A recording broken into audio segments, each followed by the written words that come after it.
à propos des Écritures de l'Ancien Testament, et à plus forte raison de celles du Nouveau. Jésus dit, ce sont elles qui rendent témoignage de moi.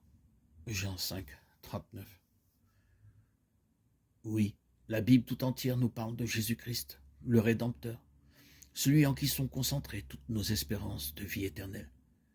Depuis le récit de la création, car rien de ce qui a été fait n'a été fait sans lui. Jean 1, 3. À la promesse finale, je viens bientôt. Apocalypse 22, 12. Il nous est parlé de ses œuvres et nous entendons sa voix.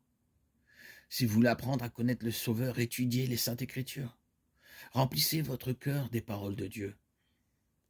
Elles sont l'eau vive qui étanchera votre soif ardente. Elles sont le pain vivant descendu du ciel. Voici la déclaration du Sauveur. Si vous ne mangez la chair du Fils de l'homme et si vous ne buvez son sang, vous n'avez point la vie en vous-même. Et il s'explique en disant, les paroles que je vous ai dites sont esprit et vie. Jean 6, 53, 63. Nos corps sont formés de ce que nous mangeons et buvons. Il en est de l'économie spirituelle comme de l'économie physique. C'est ce que nous méditons qui donne de la vigueur et de la force à notre nature spirituelle. Le thème de la rédemption est celui dans lequel les anges désirent plonger leur regard. Il sera la science et le chant des rachetés pendant l'éternité. Ne mérite-t-il pas d'être étudié attentivement dès maintenant?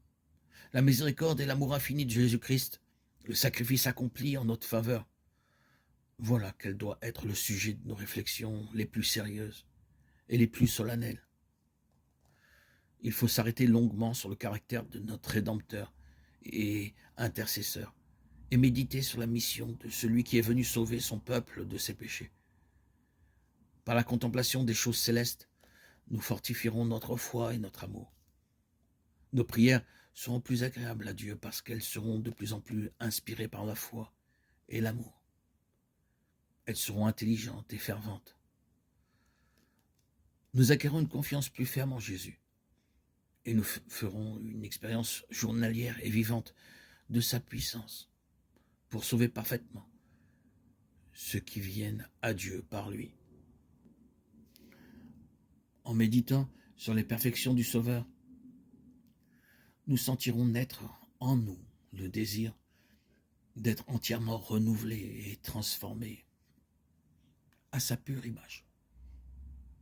L'âme désirera ardemment ressembler à celui qu'elle adore. Plus nos pensées s'arrêteront sur Jésus-Christ, plus nous voudrons parler de lui, et mieux nous le représenterons aux yeux du monde.